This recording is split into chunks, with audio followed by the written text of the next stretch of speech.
Welcome to all. स्वागत है आप सभी का एक बार फिर से अपने यूट्यूब चैनल काव्या इंस्टीट्यूट पर। तो दोस्तों, आज हम एक नया टॉपिक लेके आए हैं और हम आज एक नए टॉपिक को समझेंगे।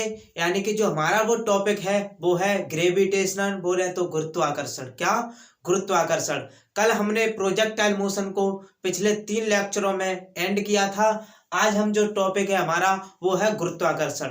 आज हम पढ़ेंगे गुरुत्वाकर्षण क्या होता है, कैसे गुरुत्वाकर्षण का नियम दिया था और नियम किसने दिया था, वो नियम क्या था और गुरुत्वाकर्षण बल किस किस कंडीशन को फॉलो करता है। तो शुरुआत करते हैं आज की वीडियो की हम। तो आज हम पढ़ेंगे गुरुत्वाकर्षण क्या होता है। तो सबसे पहले आज हम पढ़ेंगे गुरुत्वाकर्षण का नियम। क्या? गुरुत्वाकर्षण का नियम। आज जो हम पढ़ेंगे गुरुत्वाकर्षण का नियम। सबसे पहले इसमें पढ़ेंगे गुरुत्वाकर्षण का नियम, जिसे इंग्लिश में कहते हैं law of gravitation. Law of gravitation यानी कि गुरुत्वाकर्षण का नियम। सबसे पहले गुरुत्वाकर्षण का नियम समझने से पहले आखिर में गुरुत्वाकर्षण को किसने कैसे समझा था। तो जब मैंने पहले दिन जब बेसिक इंफॉर्मेशन की आपको वीडियो दी थी, उसमें मैंने आपको बताया था गुरुत्वाकर्षण बल क्या होता है। फॉर एग्जाम्पल के लिए मान लिए कि जो न्यूटन थे, बोले तो जो साइंटिस्ट थे, एक पेड़ के नीचे बैठे थे कि नहीं बैठे थे?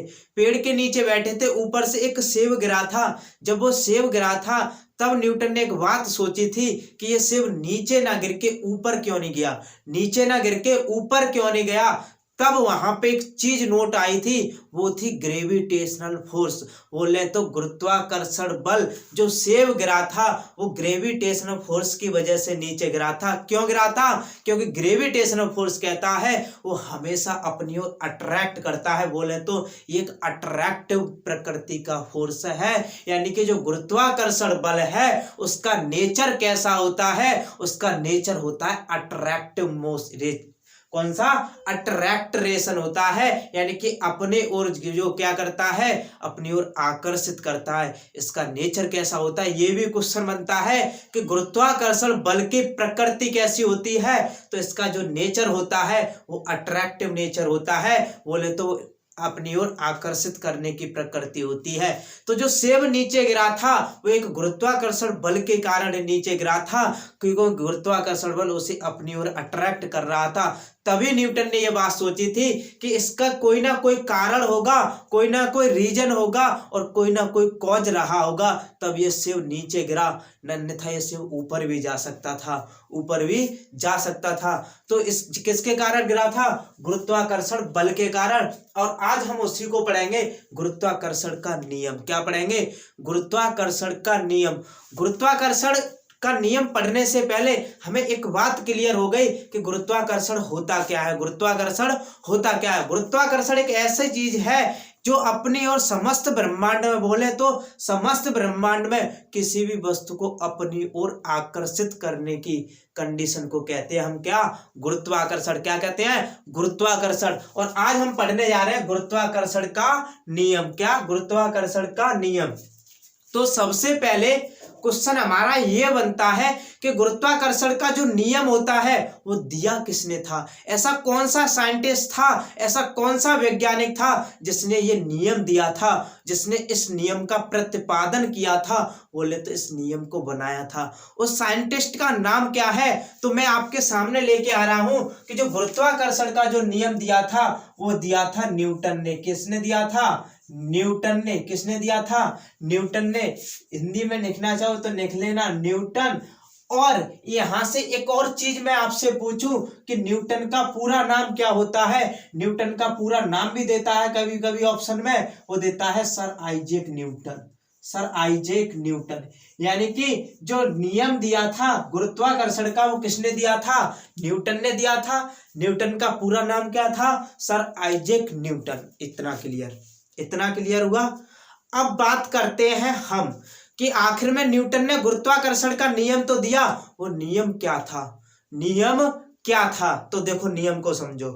गुरुत्वाकर्षण का नियम दिया था न्यूटन ने अपने गुरुत्वाकर्षण नियम के बारे में यह बताया कि उन्होंने कोई दो पिंड लिए थे। फॉर एग्जांपल के लिए मान लो ये दो पिंड है और जो दो पिंड लिए थे उन दोनों पिंडों का जो मास था वो द्रव्यमान था, अलग अलग था। दोनों पिंडों का जो द्रव्यमान था वो कैसा था, अलग अलग था। मान लो एक पिंड ये है, एक पिंड ये है, इन दोनों पिंडों की कोई ना कोई बीच की दूरी रही होगी। यहां से यहां तक की जो दूरी है इनकी क्या है, बीच की दूरी है। तो जो न्यूटन ने बताया कि मेरा नियम ये है कि एक पिंड तो ये है, एक पिंड ये है, दो पिंड लिए उन्होंने, इस पिंड का द्रव्यमान लिया m1 और इस पिंड का द्रव्यमान लिया m2। इतना क्लियर। इस पिंड की और इस पिंड की जो बीच की दूरी है वो इन्होंने मानी स्मॉल r। कितनी मानी, स्मॉल r मान ली। इतना क्लियर।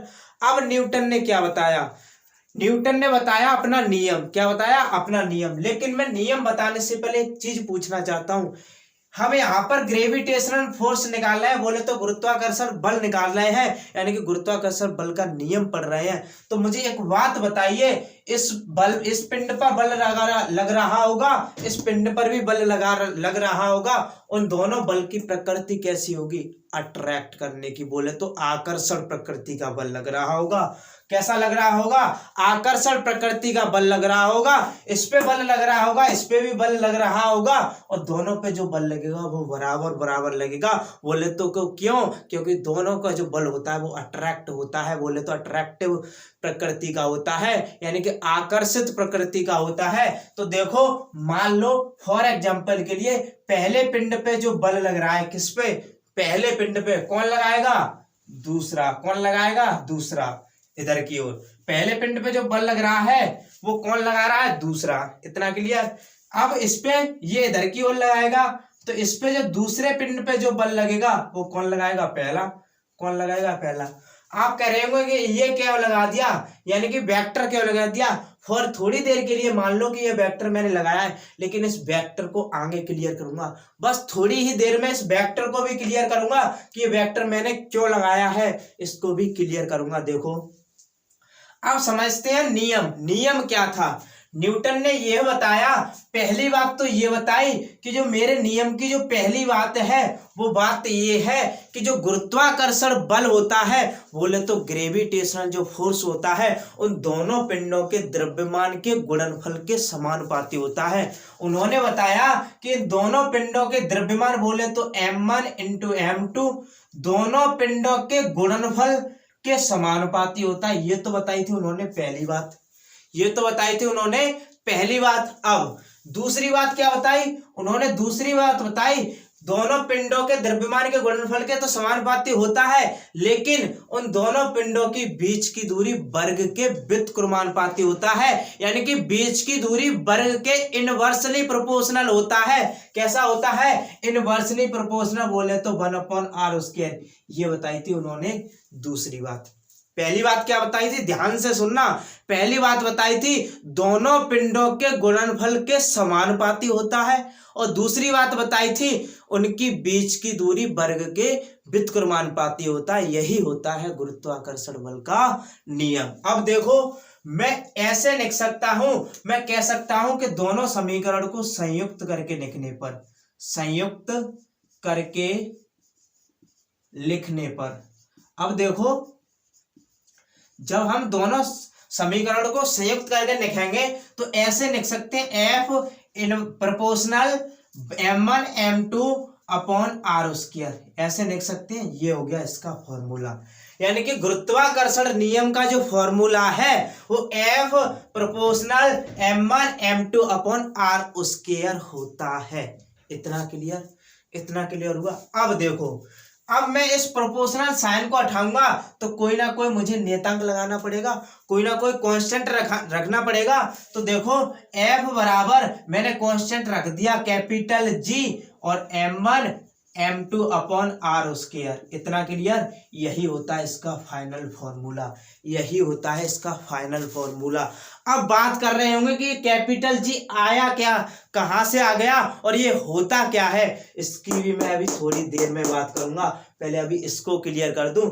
इसकी भी एक एक क्वेश्चन को फोड़ूंगा, इससे बनने वाले हर एक क्वेश्चन को बताऊंगा, लेकिन इसको मैं अभी बताऊंगा। पहले इसका फॉर्मूला क्लियर है, इससे बनने वाले क्वेश्चन को देख लीजिए कि आखिर में गुरुत्वाकर्षण बल से कैसे कैसे क्वेश्चन बनते हैं। अब देखो फॉर्मूला हमारा क्लियर है। सबसे पहला क्वेश्चन बनता है, दूसरी जो बात बताई थी न्यूटन ने, यहां से क्वेश्चन पूछता है, बोल देगा कि हम गुरुत्वाकर्षण बल के नियम में अगर मैं बीच की दूरी को आधा कर दूं तो गुरुत्वाकर्षण बल पर क्या प्रभाव पड़ेगा। देखिए मैं r से r/2 करूंगा, r से कितना करूंगा, r/2 करूंगा, तो जो f डायरेक्ट प्रोपोर्शनल है, इनवर्सली प्रोपोर्शनल है 1/r² के, तो f इनवर्सली प्रोपोर्शनल r की जगह r/2 रख दूंगा, इसका होल स्क्वायर कर दूंगा, तो f अपॉन r² और नीचे से 4 कहाँ पे बन जाएंगे ऊपर, यानी कि जो हमारा बल है वो पहले से 4 गुना हो जाएगा,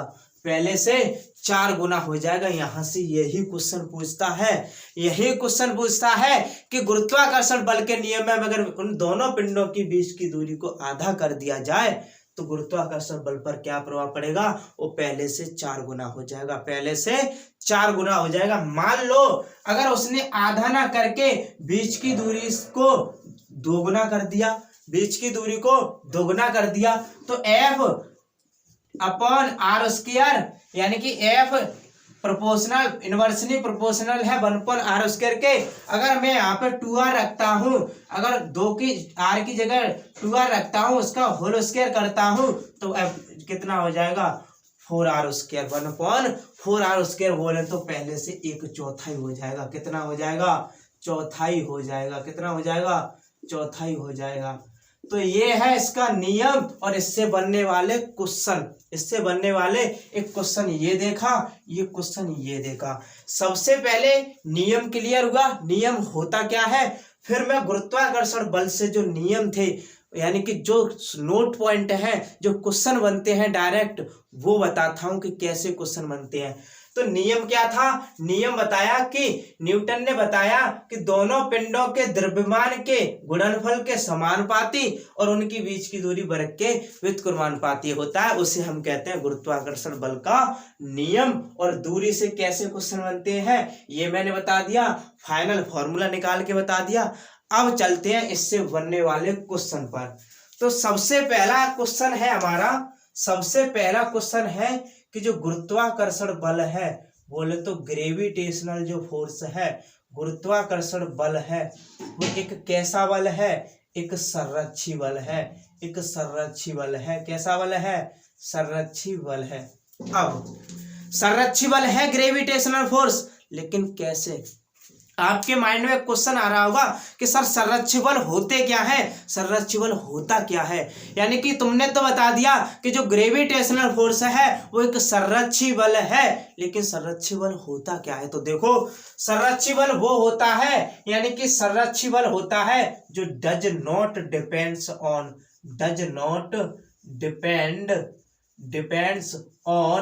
पाथ, यानी कि ये पथ पर निर्भर नहीं करते हैं। बोले तो हमें एक पिंड यहाँ पर है, एक पिंड यहाँ पर है, हमें यहाँ से जाना है, तो ये नहीं रखना है कि हम इधर से आ रहे हैं, इधर से आ रहे हैं या फिर सीधे आ रहे हैं, हमें पथ से कोई लेना देना नहीं है, क्योंकि हम संरक्षी बल की बात कर रहे हैं और संरक्षी बल does not depends on path होता है, ये पथ पर निर्भर नहीं करता है। एक बात और नोट कर लेना, संरक्षी बल के द्वारा किया गया कार्य हमेशा 0 होता है, संरक्षी बल के द्वारा किया गया कार्य हमेशा 0 होता है। क्यों 0 होता है ये भी सुन लो कि संरक्षी बल के द्वारा कार्य किया गया 0 क्यों होता है, क्योंकि ये पथ पर डिपेंड नहीं करता है, और पथ पर जब डिपेंड नहीं करता है तो इसकी मेरे बच्चा विस्थापन की कोई भी वैल्यू फिक्स नहीं है, क्योंकि विस्थापन की हमेशा एक वैल्यू होती है लेकिन डिस्टेंस की एक से ज्यादा वैल्यू होती है। यहाँ पे हम विस्थापन नहीं क्लियर कर पा रहे हैं कि विस्थापन कितना है, तो यहाँ पर विस्थापन मान लो 0 होगा, क्योंकि जब हमें विस्थापन क्लियर नहीं है, विस्थापन 0 होगा तो W बराबर होता है बल गुणा बल की दिशा में विस्थापन, जब विस्थापन ही 0 है तो W भी 0 होगा। यानी कि 2 बात क्लियर हो गई, संरक्षी बल does not depends on path होते हैं और उनके द्वारा किया गया कार्य कैसा होता है, 0 होता है। ये बात क्लियर हो गई। गुरुत्वाकर्षण बल कैसा होता है, एक संरक्षी बल होता है। क्लियर। अब देखो नंबर दो जो गुरुत्वाकर्षण बल है, गुरुत्वाकर्षण बल दीर्घ परास पर लागू होता है, दीर्घ परास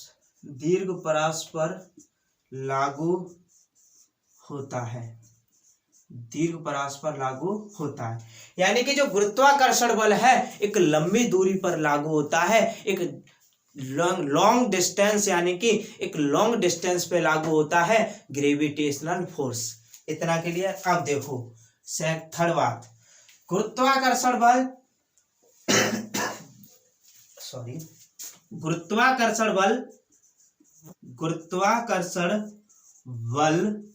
एक कमजोर बल है, यानी कि बोल सकते हैं ये वीक फोर्स है। जो गुरुत्वाकर्षण बल है वो एक वीक फोर्स है, ध्यान रखना, डायरेक्ट क्वेश्चन पूछेगा यहाँ से। कमजोर बल कौन सा है बोले तो वीक फोर्स कौन सा होता है, गुरुत्वाकर्षण वीक फोर्स होता है। यानी कि वीक फोर्स यानी कि कमजोर बल, या बोल सकते हैं दुर्बल बल कौन सा होता है, गुरुत्वाकर्षण बल होता है। ये होता है वीक फोर्स। लेकिन आपके माइंड में एक क्वेश्चन चल रहा होगा, वो क्या चल रहा होगा, अगर ये वीक फोर्स है तो फिर यानी कि दुर्बल बल है तो प्रबल बल कौन सा होता है, प्रबल बल कौन सा होता है, तो वो भी लिख लेना कि जो प्रबल बल होता है, प्रबल बल बोले तो सबसे पावर वाला बल वो होता है नाभिकीय बल। अब आप कहोगे कि सर नाभिकीय बल क्या होता है, याद रखना इसको भी मैं फोड़ूंगा जब 12th फिजिक्स पढ़ाऊंगा ना, तब फोड़ूंगा नाभिकीय बल क्या होता है।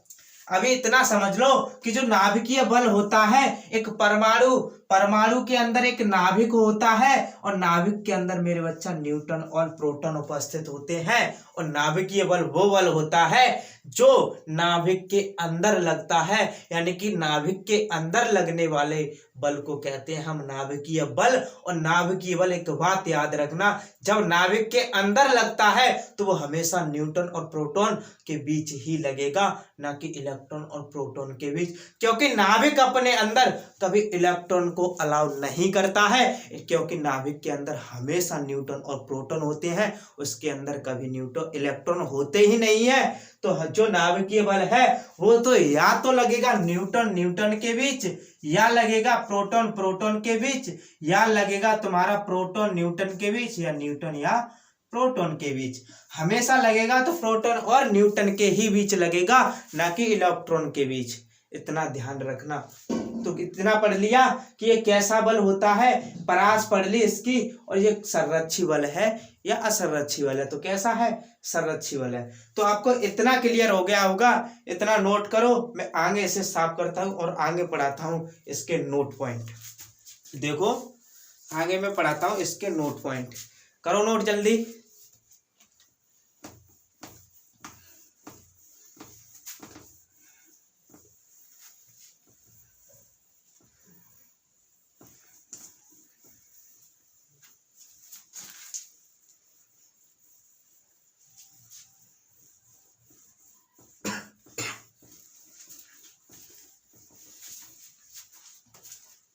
अब देखो नोट पॉइंट नंबर 4 लिख लेना। गुरुत्वाकर्षण बल एक केंद्रीय बल है, यानी कि सेंट्रीपिटल फोर्स है। कैसा है, केंद्रीय बल है। इसे केंद्रीय बल भी बोलते हैं। आप बोल रहे होंगे कि केंद्रीय बल क्या होते हैं, केंद्रीय बल क्या होते हैं, तो हमेशा याद रखना जो सेंटर की ओर लगने वाले बल को हम कहते हैं केंद्रीय ओर, यानी कि केंद्र की ओर लगने वाले बल को हम कहते हैं केंद्रीय बल। मैं आपको सर्कुलर मोशन में एक सेंट्रीपिटल फोर्स पढ़ा के आया हूँगा, वो भी केंद्र की ओर लग रहा है, केंद्र की ओर लगता था। तो ठीक इसी प्रकार से जो केंद्रीय बल है वो भी एक केंद्र की ओर लगता है, जिससे हम बोलते हैं केंद्रीय बल।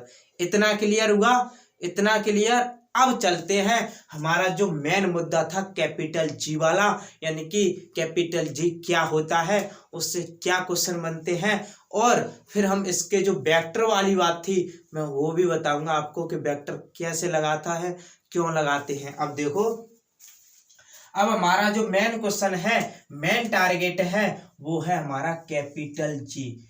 कैपिटल जी से क्या क्या क्वेश्चन बनते हैं। एक बात नोट करना, कैपिटल जी मैंने बताया था किसमें, अभी मैंने गुरुत्वाकर्षण बल का फॉर्मूला पढ़ाया था, क्या, F बराबर capital G m1 m2 upon r square. इतना क्लियर हुआ, इतना क्लियर। अब देखो हम बात कर रहे हैं कैपिटल जी की। सबसे पहले कैपिटल जी होता क्या है। जब हमने गुरुत्वाकर्षण बल का नियम पढ़ा था उसमें हमने एक साइन को हटाने पर इस महाशय को रखा था, इस महाशय को रखा था, इस महान इंसान को रखा था सिर्फ एक साइन को हटाने के लिए।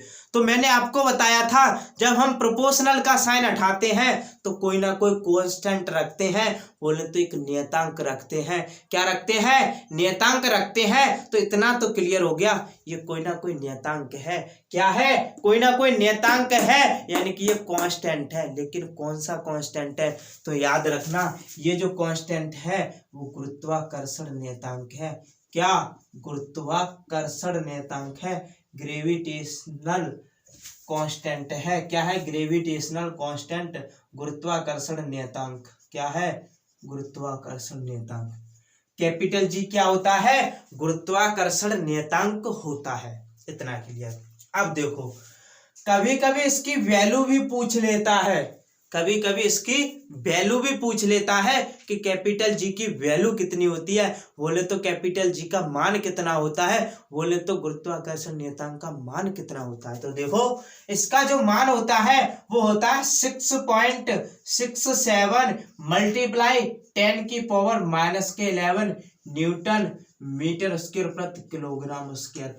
मुझे पता है आपके माइंड में एक डाउट चल रहा होगा, वो डाउट चल रहा होगा कि सर आपने इसकी यूनिट कहाँ से रख दी, आपने यहाँ इसकी यूनिट कहाँ से रख दी। तो ध्यान से देखना, यहाँ पे हम कैपिटल जी की बात कर रहे हैं। जब हम यहाँ से कैपिटल जी निकालेंगे तो ये किसमें है, गुणा में, भाग में, इधर किसमें बन जाएंगे, गुणा में, और ये गुणा में इधर किसमें आ जाएंगे, भाग में। तो बराबर बचेगा कैपिटल जी। जब ऊपर क्या है, बल है, बल का मात्रक न्यूटन होता है, ये दूरी है, दूरी का मीटर, स्क्वायर है तो स्क्वायर, नीचे किलोग्राम इसका, किलोग्राम इसका, तो बोले किलोग्राम स्क्वायर। इससे रखा था मैंने कैपिटल जी का मात्रक, क्या रखा था, न्यूटन मीटर स्क्वायर प्रति किलोग्राम स्क्वायर। इतना क्लियर। कैपिटल जी से हर एक क्वेश्चन को पढ़ूंगा, कहीं से छोड़ूंगा नहीं कि उसका क्वेश्चन बाहर जा ही नहीं सकता, एक एक क्वेश्चन को फोड़ूंगा। याद रखना, बस समझते रहना, ढंग से समझते रहना। अब देखो मैं इसका ये पता कर लिया कि होता क्या है और इसकी वैल्यू पता कर ली। नंबर थर्ड बात पे आओ। नंबर थर्ड बात ये है कि इसकी जो डायमेंशन फॉर्मूला है, बोले तो विमा क्या होगी, बोले तो विमा क्या होगी, विमा को निकालते हैं, विमा होगी क्या। देखो ये क्या है, न्यूटन, न्यूटन किसका मात्रक, बल का, और बल की विमा होती है m1 L1 t की पावर -2 मल्टीप्लाई, ये क्या है, दूरी, मीटर, दूरी का मात्रक होता है, दूरी के लिए L लेते हैं और स्क्वायर है तो स्क्वायर, नीचे किलोग्राम मास का है m2। जब नीचे से ऊपर ले जाएंगे, एक ऊपर है, दो नीचे से जाएगी, -1 बचेगी, कितनी, -1, L 1 और 2 3 हो गई, t की पावर -2। ये होता है इसका डायमेंशन फॉर्मूला। क्या होता है, डायमेंशन फॉर्मूला होता है ये इसका, किसका, कैपिटल जी का। कितना होता है, m की पावर -1, L की पावर q और t की पावर -2। एक बार फिर से बोलो, m की पावर -1, L की पावर 3 और t की पावर -2। ये होता है डायमेंशन फॉर्मूला। क्या, m की पावर -1, L की पावर 3 और t की पावर -1 किसका होता है, गुरुत्वाकर्षण नियतांक यानी कि कैपिटल जी का। अब देखो, अगर अगली बात तुमसे पूछ ले, ये पूछ ले कि राशि कैसी है, याद रखना जो कैपिटल जी राशि है वो अदिश राशि है। कैसी राशि है, अदिश राशि है। कैसी राशि, अदिश राशि है। इस पॉइंट को मैं अभी आपको एक टॉपिक पढ़ाऊंगा, ग्रेविटेशनल एक्सीलरेशन। ग्रेविटेशनल एक्सीलरेशन, गुरुत्वीय त्वरण, वहां पे क्लियर करूंगा ये अदिश होती है और वो सदिश होती है क्यों, ये अदिश होती है वो सदिश होती है क्यों, ये भी क्लियर करूंगा। फिलहाल इतना मान लीजिए ये कैसी राशि है, अदिश राशि है। कैसी राशि है, अदिश राशि है। अब देखो इसका एक और क्वेश्चन पूछता है कि जो कैपिटल जी है वो डिपेंड किस पे करता है, कैपिटल जी है वो डिपेंड किस पे करता है, बोले तो निर्भर किस पे करता है। तो एक बात याद रखना, एक बात याद रखना, PYQ क्वेश्चन है, यहां से पूछा हुआ क्वेश्चन है एग्जाम में कि कैपिटल जी किस पे डिपेंड करता है।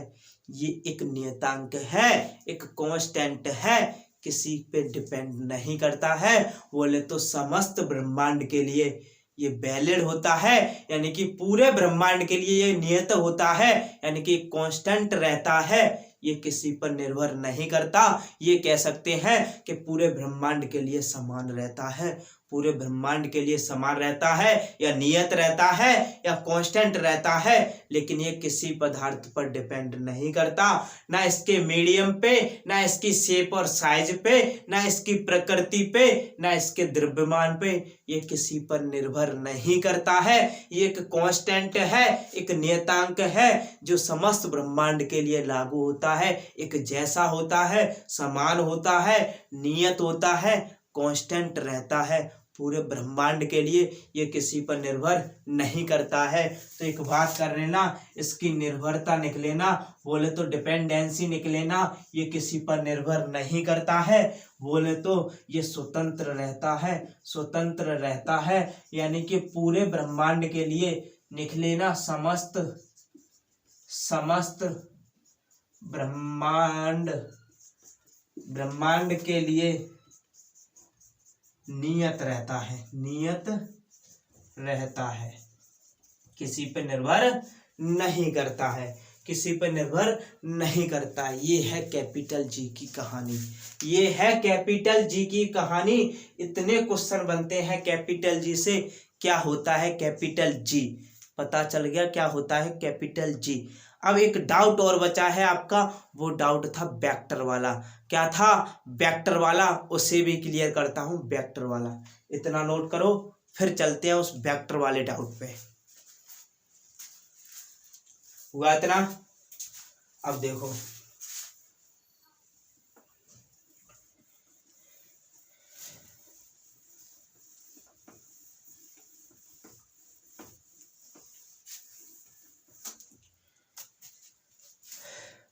मैंने आपको बताया था एक ये पिंड है। सबसे पहले वेक्टर वाले पे चलते हैं। तो न्यूटन के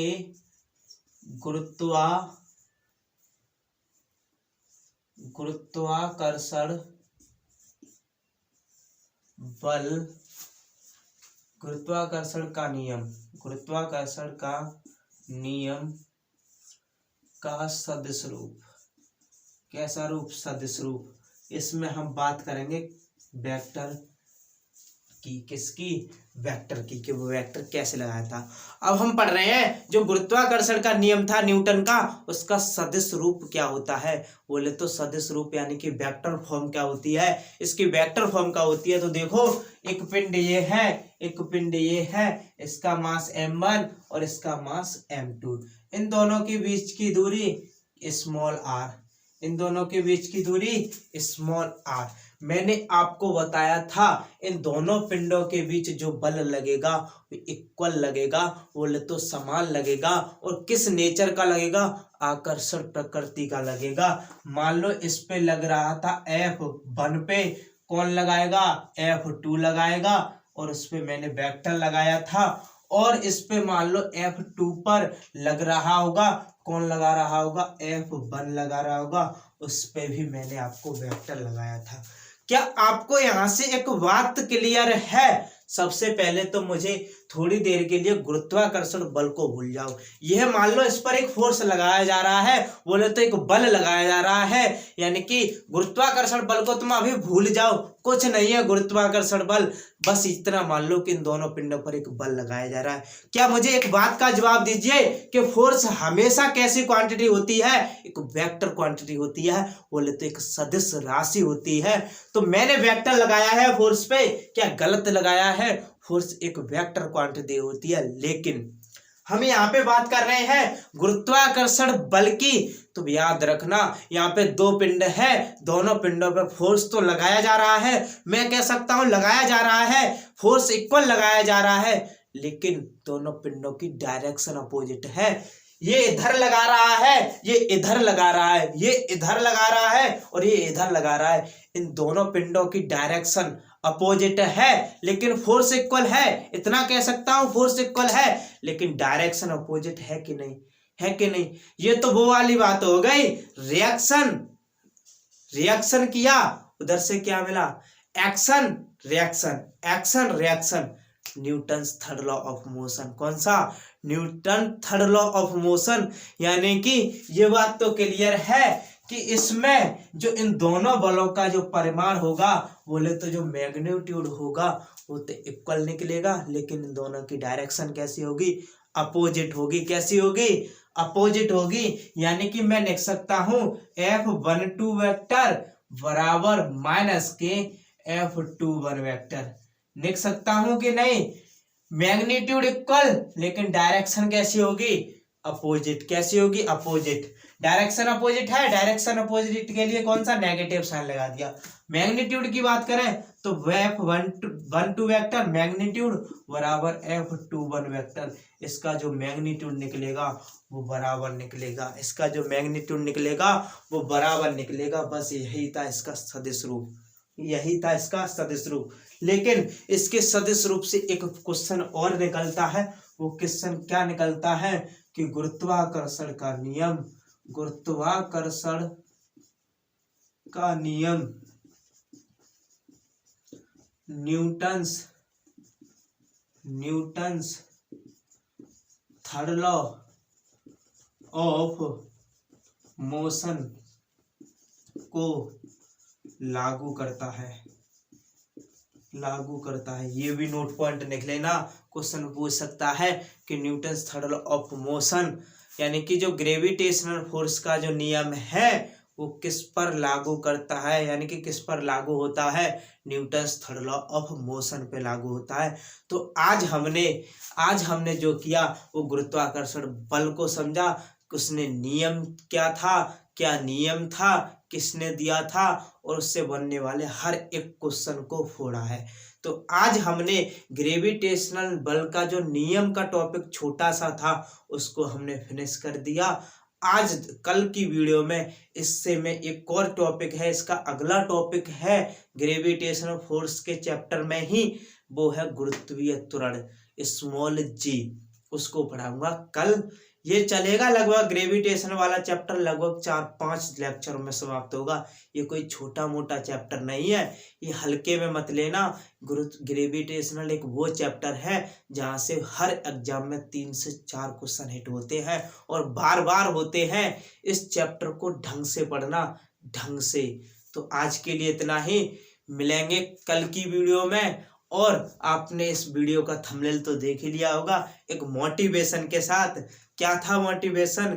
कि देखकर फूल कह गया टोकरी वाला, देखकर फूल कह गया टोकरी वाला, तू तैयारी करता रह जाएगा, उसे कोई ले जाएगा सरकारी नौकरी वाला।